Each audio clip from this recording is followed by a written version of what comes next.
I'm Celine. I'm from the New York Design Hub for Systems Innovation here. Thank you all for joining us. We have a conversation today with Dr. Saras Chung, who's an incredible person. We're so glad to have her. And she's going to be sharing her experience on engaging and equipping people who are most affected by social problems. Her work is based in an approach called community-based system dynamics, and we'll get into that in this conversation. But she's helped found and lead a community-focused systems think tank, Skip Designed, and teaches classes on policy and service design with a system dynamics lens for Washington University in St. Louis. We're super excited. So if people can welcome Dr. Saras Chung. Hi, everyone. Good to see you. I do recognize some of you here, which is so good to see. Steve Peterson, Oleg. Really great to be here. Awesome. Well, just to give everyone an overview, so this will be initially a conversation between Saras and I, and we'll hopefully get some good points going. But throughout all of this, feel free to drop questions into the chat. We'll save 15 to 30 minutes at the end for questions from all of you. We'd love to make this a more interactive conversation. So we'll be collecting those, and we'll try to get to whatever questions we can at the end. Awesome. So, and as you can see, Joss is in the chat, so he'll be able to respond to questions or at least collect them. Great, so if that's all good, we'll just get started. So, Saras, I know the word systems can mean a lot of things to different people. For you, what does systems thinking mean? Great question. So systems thinking, when I think of systems thinking, I think of a very disciplined act. It's the action of trying to understand how people are connected with the different components around them. And in particular, the way that we think about systems thinking in our work at Skip Designed as we work in education is we try to think a lot about social systems, meaning how do people make decisions? What are the decision rules that govern the ways in which maybe students or teachers or even the people who make policies for folks on the ground level, how are they thinking about how things are interactive? What is their causal theory kind of underlying the way that they are trying to reform systems and make things better for students? So again, rigorous. I think the idea that we can't often know all the parts of the system sometimes requires that rigor for us to map and model. So from there, the practice that we use at Skip is called system dynamics. And that goes one step further from systems thinking and starts mapping and modeling the behaviors over time. And can you actually give a quick introduction to system dynamics and what makes it so unique and special? Yeah, so for the system dynamicists in the room, I look at you all because I'm going to say the Richardson version of it, but it's just a way of taking account endogenous or what we call like, how is the system itself structured to create the same behaviors that might be wanted or may not be wanted. So the system itself, the way it is interconnected and working together over time, may be producing even behavior that is not supposed to be or not desired in a system. So we tend to look at things like stocks, like how certain parts of the system grow over time and flows, or how those things are changed. And we map and model them using computational simulation to then see, can we actually predict what would have happened historically based on our map of the system? And then from there, can we start augmenting the system through computational simulation to see what would happen if we changed it? That's really fascinating. And I know you mentioned that your work is also rooted specifically in community-based system dynamics. Can you talk about the community aspect? Yeah, so community-based system dynamics is not something that was necessarily so novel in the field of systems thinking or system dynamics.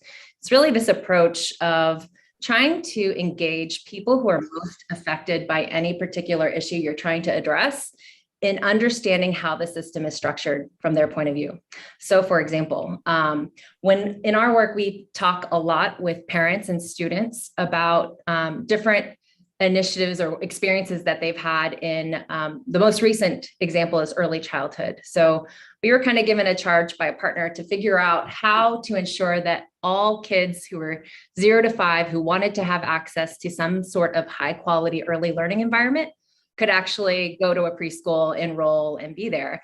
And the big narrative that folks were talking about was that, well, it's just because people don't know that it's available for them. They don't know it's free. It might be too expensive, so there's barriers there. But I bet if we built all these centers that were really great, I bet all these folks would just line up and start enrolling their kid. And so we kind of took a step back and said, maybe that's true, but maybe it's not. If preschool is already free in some communities and only half of, the actual potential students are enrolling, there might be some disconnect that is beyond marketing, beyond centers that we need to address. And so we just started putting feet on the ground and started asking people, what do you do with your kids all day? And we kind of took a radical listening approach, which is very much embedded in the community-based system dynamics kind of ethos of, we don't know why things are the way that they are for the most affected people. So if we listen to them, I bet they would tell us parts of the system that we don't understand. And so that's exactly what happened. In that scenario, we set off a group of researchers with just this question of like, what do you do with your kids during the day? Kind of non-judgmental, trying to elicit whatever responses we could ever get from people in the community. So we didn't even go through traditional like projects where you consult with an agency and they, bring 20 people that they think would be good for your focus group. We actually just went out into the community and started asking. And part of that is a little bit of a deviation from community-based system dynamics, which is a practice founded by Peter Hovman off of like group model building and the work by Venix. But the reason why we did that was because what we realized is, on theory, even community-based system dynamics really relies on some facilitated tools where you do have people in a room and you go through like a variable elicitation on paper where people write the variables on markers and then they start posting them on the wall and then you start designing what the system looks like. What we found was a lot of the people that we were trying to reach may have had limited literacy skills themselves, were embarrassed to be writing variables on paper and holding them up in front of their peers. And so we take this kind of step like further with community system dynamics and say, let's meet people where they're at so that they can help us understand the system they're in. That was a lot. That's all so fascinating. And I can both see this huge potential. I'm just imagining this room of people getting around to talk about this problem and how powerful those conversations can be. And also you've mentioned some of these challenges. What do you think are some of the biggest tensions when you really try to apply the system, community-based system dynamics into practice? Yeah, I think there's a lot of different challenges. From like an ethical standpoint, you as a researcher are coming into someone else's life and saying like, tell me all you know. And then you take that and sometimes they know what the outcome is and sometimes they don't. So like that has definitely happened in the city where I am. I'm in St. Louis, Missouri, and locally we have some big universities here that have done a lot of research in the community, and yet poverty persists, and yet folks don't really know kind of what their research participation has actually done to benefit the actual communities they're in. And so I think just that in and of itself, it comes from more of like an academic rigorous background. And so coming in and saying like, hey, tell me all you know so I can take it back and then do this thing with it. Often nonprofits then get all these accolades for like, oh, look at all this awesome work that you did. So great. But then the actual participant who was helping you even understand that system doesn't still benefit. It may have gotten published in a paper and then, that faculty member or whoever was doing the research gets, a pat on the back. And so I think that's hard. Another thing that's hard just about community-based system dynamics and just engaging different populations is, it is technical too, right? Like we're drawing maps, we're drawing models, we're using words like endogenous and assuming that people know what we're talking about when we say endogenous. So finding ways to relate to populations that often have a very different experience than you and come from a different angle than you into the system, it can be challenging because you have to discover now a common language. But what I will say, what's very easy about community-based system dynamics is that often the people who are at the center, when you're reaching out to them and asking, like, tell me about your experience, first of all, they want to talk about it. They will tell you all about their experience and like why it's so hard and how the system is structured. That's where you get these narratives of, like, let's change the system, or the system is vicious, or, people innately have experienced how, when I can't pay the bills, then the collectors come for you. And then I can't pay my rent. And then they'll tell you all the variables and how they're structured. It's just, they don't have the same tools that maybe an academic does, or folks on our side do, to map it and model it out. So I will say one of the best parts of community-based system dynamics, or even taking this type of approach, is when, you're listening and you're kind of taking in all that folks are telling you, you get to map it, and then you bring it back to them and say, like, here's what I think I heard you say. And like, tell me if this is true. So when this happens, this happens. So for example, in the case of early childhood, I gave that example of, policymakers, like, if we build it, they will come, right? Like, they thought the whole like field of dreams adage would work. And then we went to the parents and we said, well, if we build it, would you come? And they say, definitely not. Here's why. And they tell you it's because the last time I was in an early childhood center, my daughter, she was attending one and she was abused by the childcare worker. The last time, my friend down the street told me that her kid was in one, and they experienced this really horrible thing. And so based on that and what I saw on TV, on social media, about how low quality these places are, you can make it look fancy, you can market all you want, but at the end of the day, I'm still not going to trust you. And so when you show these models back to folks and you take these variables like word of mouth, there's a word of mouth loop that's driving whether or not people are enrolling in your center. It's really satisfying to see their eyes perk up and say, like, wow, you really listened to me and you really heard me. And like, I feel like I see my story in this model. We just another example, we did this with students who lived in neighborhoods where there's a lot of gun violence. And the question, this is big in St. Louis, we're named as like one of the most dangerous cities in America. And so we gathered a bunch of high schoolers and asked them, why do you think gun violence happens in your communities? We started that with that one variable as like the central variable. And a lot of them talked about all of these things that we never would have, even like, no matter how many papers I read about the topic, qualitative and quantitative, like they talk about these unique ways in which when you gave them the tools to talk about like causal loop diagrams, they would say things like, well, when Johnny down the street was accidentally shot because of gang violence, whatever, his cousins got upset and then they decided they were going to get revenge. And so there was like these new loops that we didn't even realize were happening. And so I'm kind of going all over the place, but generally like the excitement of it, I think for me outweighs the challenges. I think the challenges that come are often because of the people who are running the projects can't get outside of our bubbles to think of like, how can we engage differently? And so maybe building off of that, do you have advice for people who want to get out of their bubble, but may not be versed in it? It sounds like you have a ton of experience in that space. Well, I don't know if I have advice, but I can tell you what we've kind of learned because we've made so many mistakes. I came from like an academic discipline where, you want to track rigor and you want to be able to write down every single modification you made to some sort of best practice because someone needs to be able to replicate it. And I think what we found is that everyone is so different, right? Like some people want to engage with the mapping and the modeling, and then some people just want to like tell you their story. And then it's up to you as a listener to meet them where they're at because you're coming into their space. They haven't necessarily invited you in. You're like looking for these people. They want to tell you in the way that they makes them comfortable. And so I think for me, what I've learned is, just being sensitive to that and not taking an approach that is so rigid. If I really truly want to understand what's happening, I think that's what I've had to grapple with. And, coming from an academic perspective, if I were trying to publish for papers, I think that would be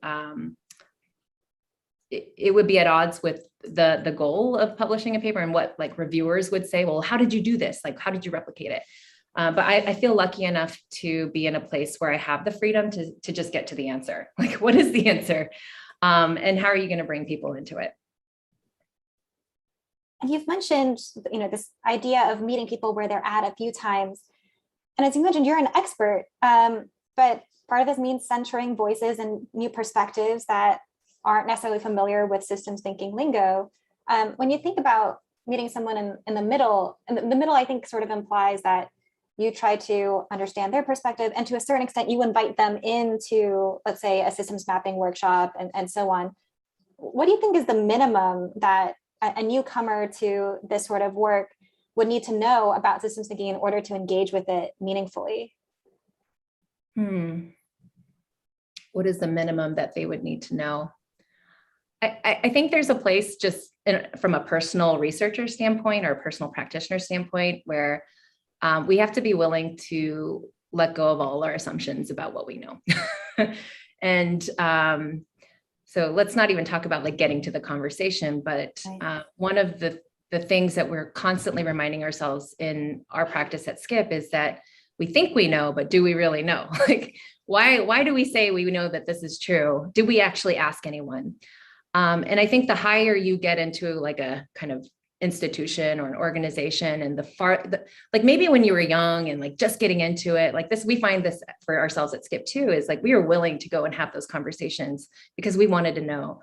But the more and longer you get into a field, the more you feel like you're an expert in something. And so that idea of like starting with a place of humility and really reminding yourself like, okay, you may have known then, but like today is a different day and systems are complex and they're always reorganizing. So do you actually know what you know now?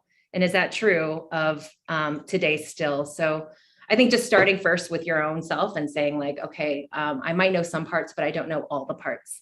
And it goes back to that whole like elephant adage of, there's different people around. And they're all blindfolded and they're holding different parts of the system. Like, what parts of the system don't I know? And I need to engage that.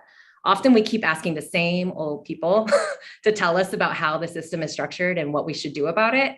And we are often forgetting a lot of those little nodes kind of on the outside that may not be connected to the traditional places that we're in. So one example, just as like a practical example for getting started, is just to even just do some mapping of like, who are the experts in this space? And then you can start with your traditional, like, okay, they published a paper on this. Okay, they're the leader of this.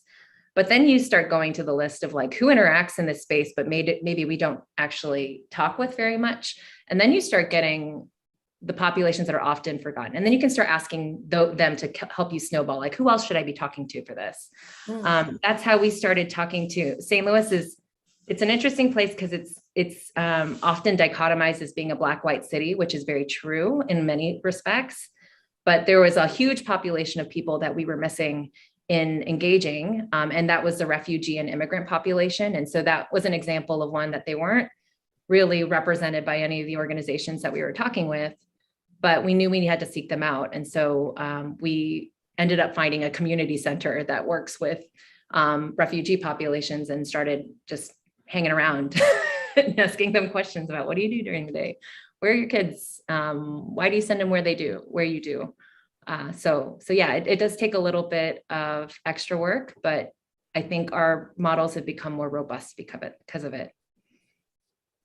That's great. And I love this idea of continuing to update our own mental models, even after spending time in the space for, you've been working in education for a long time, but continuing to remind ourselves to update both our theoretical models and our own mental models and assumptions is, I think, a really great reminder.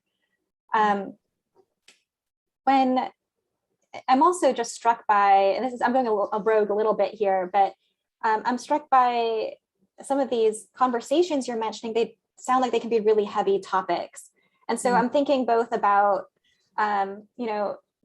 self-care as a researcher, and also in caring for the people that you are listening from.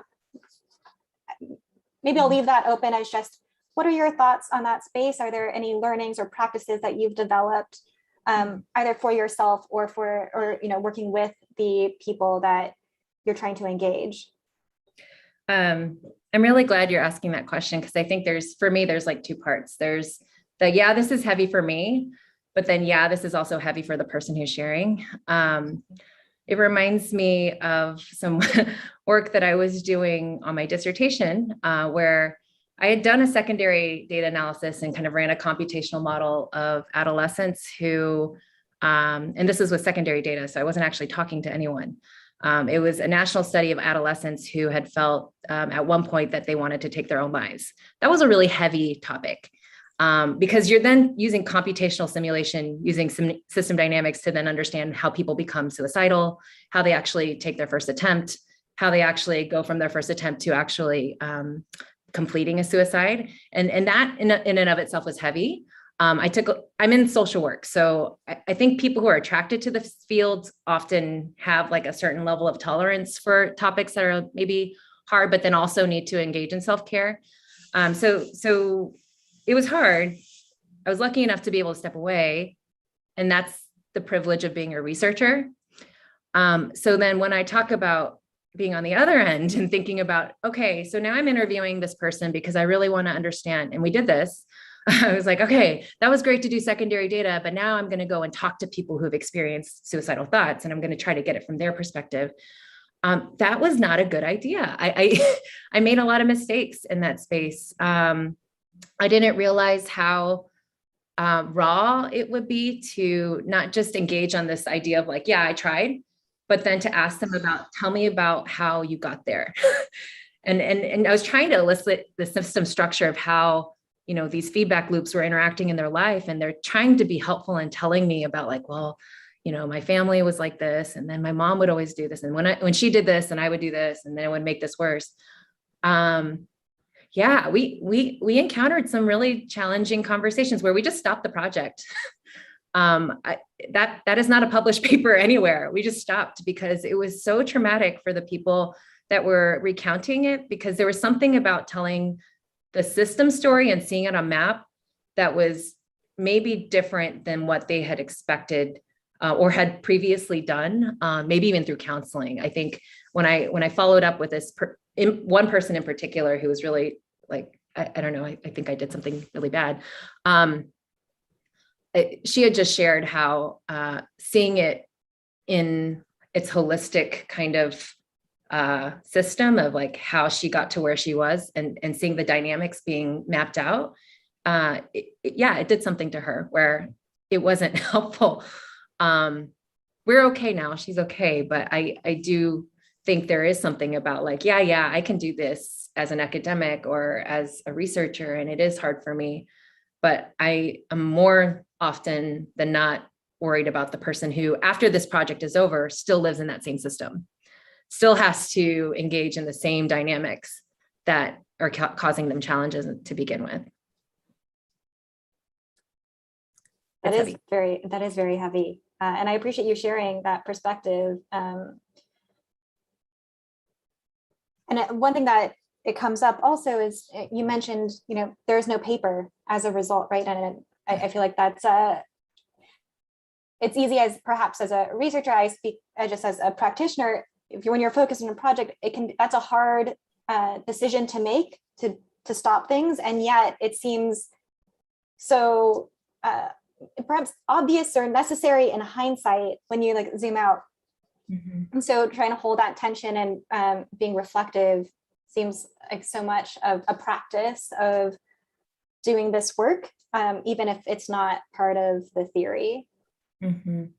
Yeah, I think that's where maybe the community-based system dynamics piece, there's a lot in that theory. So I highly recommend reading Peter Hoffman's book on community-based system dynamics if this is of an inkling of interest to you, because what he does so nicely is he talks about that intersection of like, yeah, you engage people to understand why the system is this way, but then part of this is empowerment. Part of this is also giving them a space to have a voice and then advocate for themselves as well. So a lot of the writings of Paulo Freire have influenced us deeply in the way that we think about what happens next. So you get these maps and models, and then you go publish them, and then you do the thing.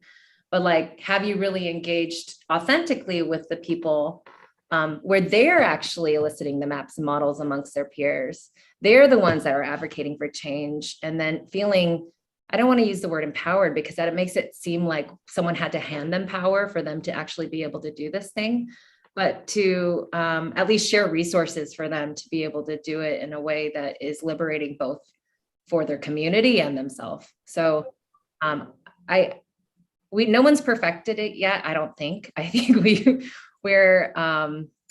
we have an example on our website, and I'll share that resource at the end, where we did engage with a group of research fellows. There are people from the community who were most affected by the issue of unequal access to early childhood centers that were high quality. And we had them go and help us understand the system, map it. We gave them kind of the model back and said, like, what do you want to do with this? And then they're kind of taking it to the next place where they're saying, like, we're going to go advocate for this at the state level. And it's going pretty well so far, but it's not because of us. I think it's because we have also a lot of partnerships with other community organizations who are providing support for them to be able to do that as well. So I think that's the other thing is like one researcher is not gonna be able to do all of this. I think finding community collaborators who understand all the other pieces is really critical. I also want to go back to something you mentioned earlier around people sharing in the early stages, getting a sense of feeling heard when they see these maps that match their experience. And then that funnels into perhaps research and papers and so on. I'm curious if there is any feedback from those later stages of work that go to the earlier stages, or if just the map itself and that sort of sense of feeling heard is enough. I'm sure it's not enough. I'm almost positive it's probably not enough, because that's how vicious systems can be. It's like, yeah, in some ways I wonder sometimes if it's good to know, and yet also it's hard to know because now you know what you're up against. Yeah, I don't know. That's a hard question, Celine. I struggle with this a lot because sometimes we're like, okay, we need to know how the system's structured so we can actually help break it apart and like amend for it. And we need to engage people at the center because they're the ones who actually understand it in a deep, deep way, much deeper than we would ever understand it ourselves. And yet when they don't see anything change, it can be very demeaning. I had a student in class this week who was I was sharing a causal loop diagram of worker burnout, and she happens to work at a crisis nursery. So it's a place where if a family is feeling distressed and like they might be, unsafe for their kids, you can drop off your kid any time of the day and then someone will watch them for you. And so she's one of the workers there. And she was just saying like how this is so my life. Like there was a validation of this worker burnout model. She's like, I can tell you stories upon stories upon stories about how my life is cycling through this. And wow, that's really great. And at the end of the class, she was just like dejected. She's like, all right, so we know all this and there's models for this, but why doesn't anything change? How come people aren't using these things to make any, to beat the system or to change it in a certain way? And I think that's hard because often what happens, at least on the practitioner side, I'm going to be a little salty. We do our project, we get our grant for it. We wrap it up nicely. Maybe we publish some papers, maybe we put it on a website. We share it out and then, okay, that one's done, next. And we move to like the next project. And that's not always, sometimes it doesn't mean that we've changed anything. We just have pointed out all the flaws in the system and what to do. And I think often we get so tired of the modeling and like the time it takes to engage folks that even when we get to the recommendations for what to do in the system, I have yet to see a lot of robust recommendations that are practical, meaningful, that could actually do something to meaningfully change the system like tomorrow. I think we need to do better. And I'm just going to push a little bit, and I don't know that there are any thoughts further to be had here.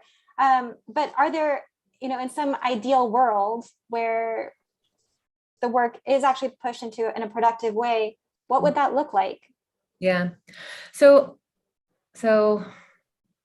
So I'll talk about what we're trying to do, because I think it's not perfect, but it is trying to push against the former model that I was in, where, you're based on projects and grants and like limited times to actually complete something. The work that we've been doing at Skip Designed is interesting in that we've been given a kind of a charge to think through how to make education better for kids who live in poverty. And so we have this like North Star. We want to make sure that not only academically are they thriving, but socially and emotionally, that they feel loved, cared for, adjusted, et cetera. And so we were lucky enough to have a foundation support our work and just say, like, focus on this. That's it. And then when you have some good ideas, come back with those ideas and let's talk about it. So the first 3 years, that's actually what we did. We started mapping the system. We're like, okay, here's where it's broken and here's where we need to address some things. And then we came back with these ideas and they're like, okay, cool. We've got some ideas. Like, okay, it's not about professional development. Professional development's great. And we have like a huge outflux of teachers every single year. So no matter how much you recruit, no matter how much you professionally develop people, there will always be a large proportion of teachers leaving. So, okay, we need to work on teacher retention. But then you get to that place and then you're like, okay, what do we do about teacher retention? And then, so we're kind of at that place where we're like, well, we have the bandwidth, the space to then say like, okay, if teacher retention is where we need to be placing some attention from the St. Louis level, the regional level, like, how are we going to address that? We are lucky enough to have this foundation who's kind of like all bought in to at least creating spaces where we as a region can set the table for leaders to come together and start asking, what can we do about teacher retention? And I think that's one step further, but I think I'm limited in that, now that I'm not a researcher, I find the need to have more researchers. Well, I'm a researcher, but I'm not in an institution that, prioritizes that. We're always looking for partners to come into that space. But yeah, I think collaboration is key, and it's also very difficult, but worth it. Absolutely. And I know, especially with coming from the New York hub and also just thinking about the systems innovation ecosystem in general, like partnerships and bringing in multiple perspectives, both early and then in terms of trying things out, is so important. So maybe stepping back a bit to thinking again about who are the partners. There are organizations. I'm inspired by this example you brought up earlier of bringing in the students who are experiencing it and centering them. I'm curious about, are there, like, what benefits you see to them in engaging with this work? And maybe there are some costs there too. And maybe a little bit of a hint at, does that sense of empowerment translate into a sense of agency when it comes to action, or if there's still a gap there? I love that question. I mean, that's like my heart's joy to think about kids and teens mapping systems, not for the sake of like pretty maps and systems, but because it is so transformative for them at a developmental age where they're learning, where their brains aren't cognitively set yet, where they're not like us, where brains are kind of done, or at least slower in developing, I should say. They're not done developing, but there's not rapid reorganization of axons and myelination of, the axons. So I'm looking, it's funny that you mentioned that, because Tracy Benson, her square just popped up right below yours as you're saying that. And Tracy Benson, hi. Tracy runs the Waters Center for Systems Thinking. And that's kind of where I met her. She was doing that work of training not only educators and teachers, but also at that time, training them to work with children and teenagers to understand and map systems. So I made a little trip out to Tucson in 2004, I believe, because I had heard about Tracy's work. And she took my cold call email and was like, yeah, sure, I'll host you in my home. You might be like a total stranger and creep, but here, come on over, I'll host you, take you around Tucson. And she took me around to all these incredible schools where the teachers were trained in this method of systems thinking. And they were working with preschoolers on not just like, okay, causal link and feedback loop, but they were like drawing stock and flow diagrams of, happiness at recess time, and talking about what the factors were that increased happiness at recess and things that decreased happiness at recess. And these were just pieces that were, all over their school. And so I was so inspired by that. And I think what I've, in the 10 years that I've been doing this work, what I've found is that often systems thinking is a liberatory tool. It gives us tools in which we can express things that we kind of have thought about, but maybe didn't have the language or the tangible materials to make sense out of in a way that was helpful. And I don't know, I'm passionate about it in that kids already think this way. I know we hear this actually a lot. We hear this a lot. I know the Cabreras talked about this. Kids naturally think this way. I truly believe that too. They're not kind of bound by their own, selves and what they've learned. So it is fun to hear about, kids thinking this way. Just one quick example. So I have two kids and they're 14 and 15 now, but when they were 4 and 5, I was like so into this because I had just visited Tracy and I was like, kids can do this. So me being the tiger mom that I was like, all right, kids, sit down. We're going to do some systems thinking. And, that was one way to do it. But what I found was easier was like counseling kids through it. So Karis, my daughter, came home one day and she was like, Mom, I'm having this problem at school. I hate recess. And I'm like, why do you hate recess? And she talked a lot about how, well, when I go out to recess, Jillian and I were like playing, but then the boys always chase us. And then like, we have to run away and it makes us scared. And I just hate recess. And I was like, oh, this is a perfect time to do a system dynamics diagram. And so kind of walked her through like, okay, so you go out to recess and the boys chase you and then you run. And then she's like, yeah. And I'm like, then what happens? And she's like, well, I run and then they chase me farther and then I feel scared and then it makes me run away. And like this cycle is happening. And so I was like, well, what do you think would help to break out of it? She's like, well, if I didn't run anymore, maybe that would stop. And I was like, yeah, that's a good idea. Or what if you just turned around and started chasing them? And she's like, great idea. And then they start running. So I do think there is a huge, huge space for kids and teens to learn this. I think it's helpful for them to problem solve. I think the barrier has been and continues to be that the education system is, it doesn't prioritize complex thinking and problem solving, and it's probably not really well exposed to systems thinking yet. I think that's going to happen because of Waters and other folks. And there haven't been, Linda Booth Sweeney's work has been phenomenal in this space.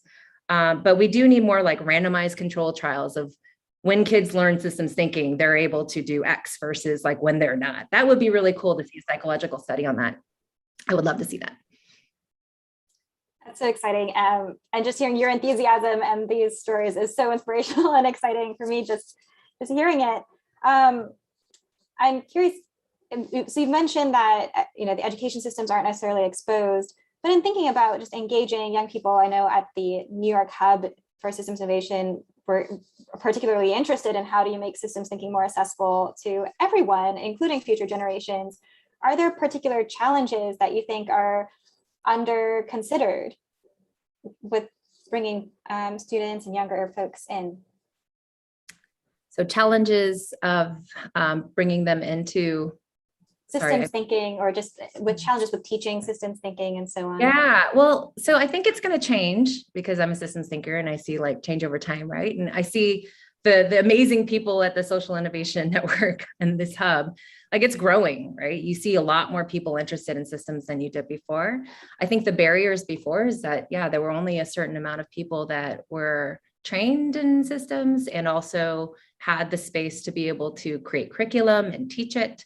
But through the work of even Waters and Linda, I know you're doing a lot of work out in Massachusetts in this space. I think it's going to grow. I hope it does at least. But yeah, a big barrier is the way standardized testing works. It's really hard to measure these concepts, and we're not rewarded for them necessarily as education systems. And so often what you'll find, and this is something that kind of has been bothering me at least, is you'll find that those who do have some sort of access to understanding that it's important are often the most privileged schools that have the most resources and time to be able to implement it into their school day. So even in St. Louis, the schools that are teaching systems thinking, first of all, they have a champion that like understands it. And then they may have a little bit more time, and parents are demanding more than just standardized curriculum and getting up to grade reading level. They happen to be private schools, and they are often like the more affluent school districts. I will say, with one exception, where Peter Senge came out and worked with Tracy on a local public school district to teach systems thinking within the schools. And that lasted for a long, long period of time. I think the challenge they're experiencing now is that the champions are turning over, they're getting tired. They're not necessarily in the space where they're also have the time to train other staff. So yeah, I think it's a personnel question, at least from the perspective of where I sit. Awesome. And I'm going to switch over to Q&A soon. So if people have questions, feel free to put them in the chat. I've just got a list from Joss with some questions people have been sending in earlier. So we'll start there. So first, from Linda Booth Sweeney, I'd love to hear how Saras goes from, quote, radical listening by a group of researchers to the mapping process. How does the qualitative data collected from stakeholders inform the group model building? Such a good question. We tried to figure this out, Linda. So as I mentioned, we were trained in more of a facilitated group model building background, where there's literally a website called Scriptopedia that we were managing at WashU, where the steps are spelled out. Like, first you start with hopes and fears, and you have everyone map out on pieces of blue and yellow paper what their hopes and fears are. And then it goes down to like variable elicitation, causal loop diagramming, et cetera. We were like, this is all great. And then when we experienced that one workshop where the parents were very embarrassed to hold up their variables and then post them on the wall, we said, scrap this. We're not going to do that anymore. There's like, it worked maybe in when there was a language barrier, and you could use that as a way to say, like, draw your picture of your variable.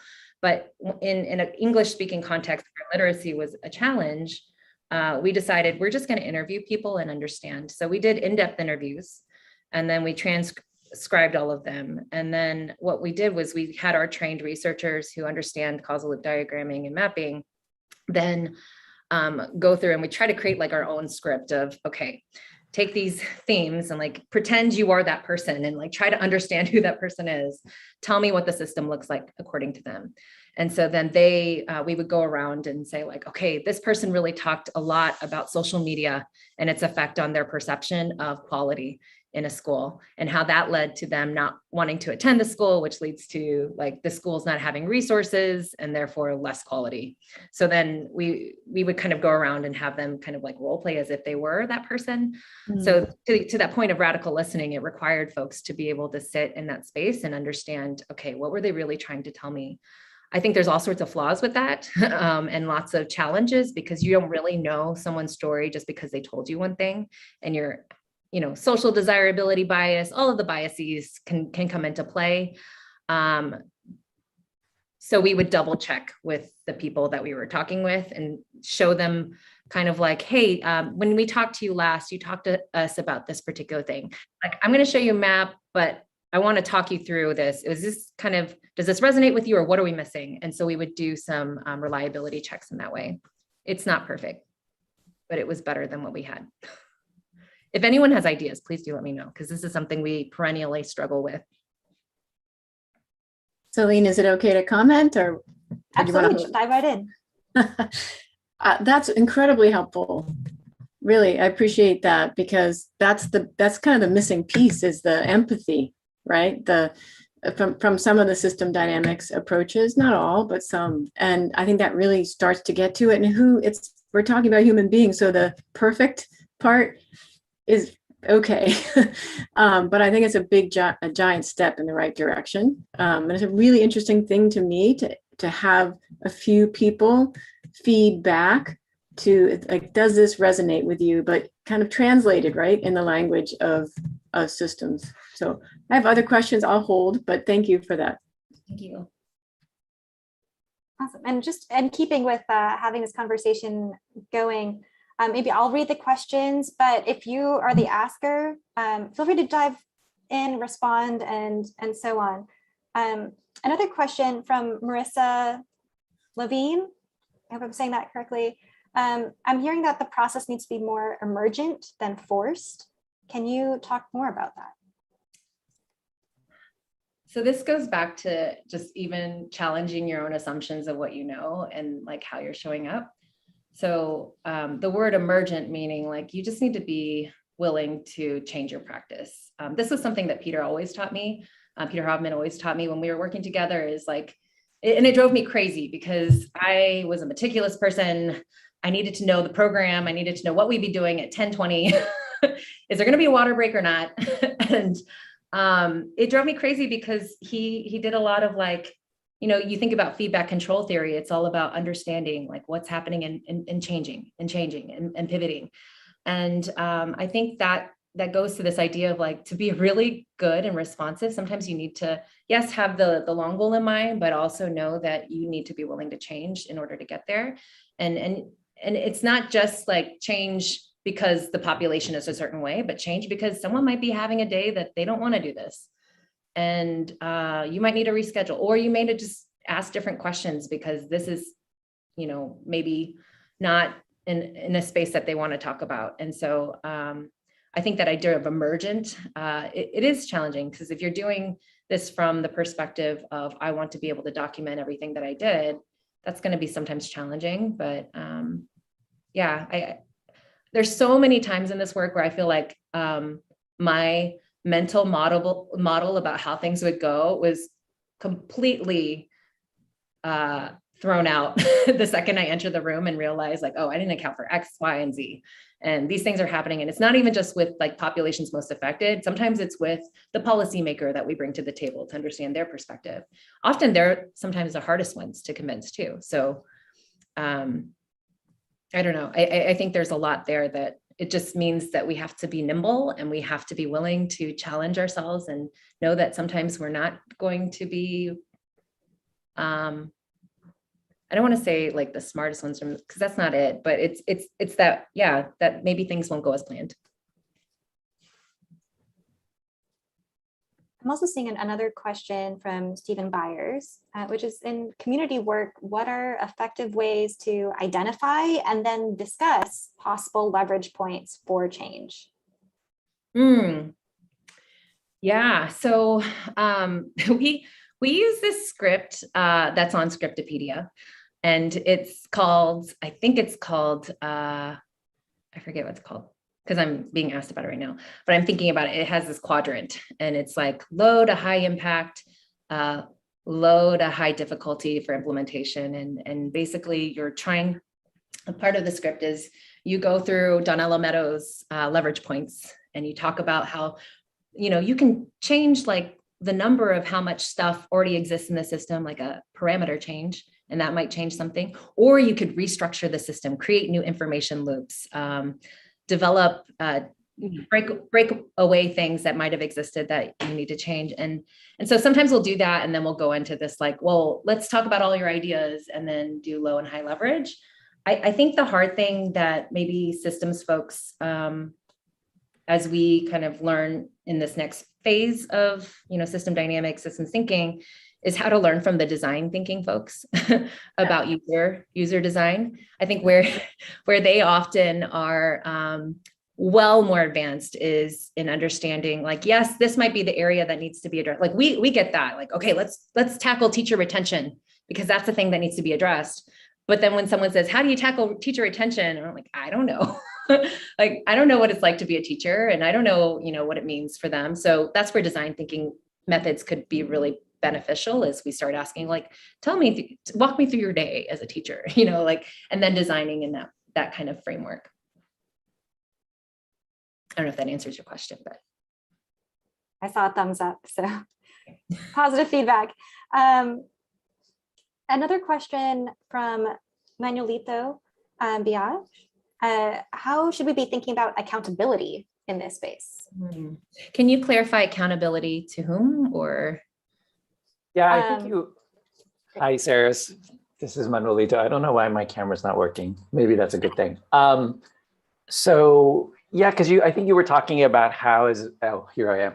As researchers, you were saying how you go to a project, you pack it up nice and neat, and you publish a paper, or maybe you put it on the website and you move on to the next project. And so I think there's a sense of accountability, right, to the folks that you are working with and serving. So you talked a lot about how you also have to work on yourselves when doing this kind of work, as well as working with others. So as you think about your own work and your own practice, like how do you hold yourself accountable, and how do you hold your team accountable, and how do you think about those things? I love your question, because just talking about this yesterday as we were onboarding a new system fellow, we're going through our values, and the last one is accountability. And I was like, this is one that we really haven't figured out yet, but we know we need to do it, and we're not really sure how to do it right. But one way that we're trying to do it is by being transparent and letting people tell us if it sucked. Like, was this process horrible for you? Can you tell us what we could do better? And we end up sending a lot of like surveys and asking for, follow-up interviews post projects, just to get a sense of like, what are still some things that are gaps for you that didn't get closed up by this process? Is there anything that we did that was not helpful or we could have done better?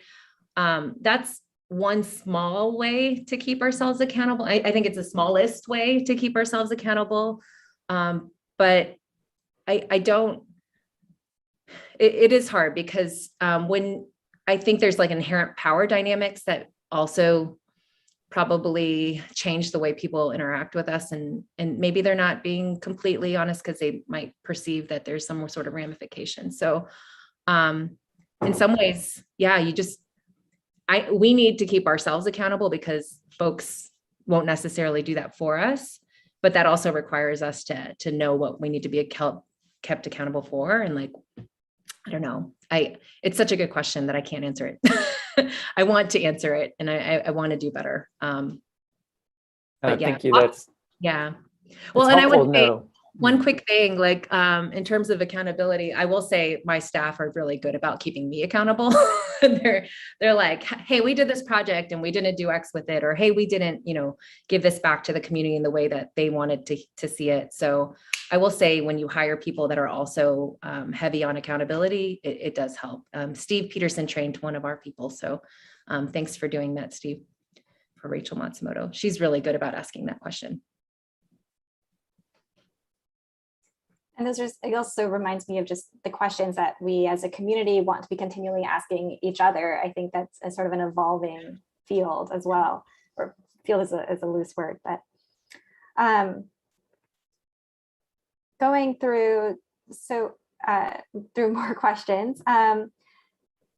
Joss had a question, which is getting the right people in the room. And maybe this folds into a bit of that accountability piece. Is that difficult? And can you talk a bit more about that? Yeah, I think it is so difficult because often when we say room, like where's the room? Where are we hosting it? Let's just start with like basic practical stuff. Like, are we hosting it in a place that people feel comfortable entering? Oftentimes we're doing education and we're like hosting things at schools. And for people who we really want to understand what went wrong in education, like school's a kind of a traumatic place for folks. So they don't want to be in there. So yeah, that's really hard, I think, in finding folks. So that's part of the reason why we just went out on foot and started saying like, let's just talk to anyone who will talk to us.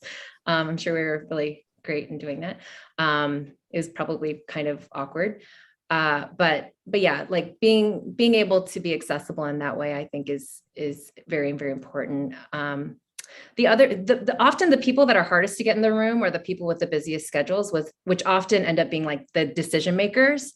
And so you might actually end up getting all the right people in the room who understand the system. They're like drawing these maps, putting it on the wall. Everyone's feeling kumbaya. And then the people that actually need to hear it were the ones that were like saying, no, we need just to build more centers, but they're not at the meeting because it's a workshop. And so then they may not feel like it's worth their time to be there, but they want to know the answer of what happened from it.